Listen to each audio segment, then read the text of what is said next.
Heavenly Father, can you hear my prayer? I am still scared of the life I'm living in. Fear my heart, drawn by the river. Fear my thoughts, drawn away from you.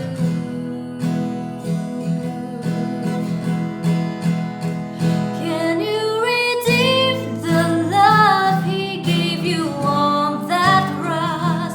Speak the truth, He sacrificed His life for you. He is real, He is living inside our hearts to receive the love He gave you on that cross.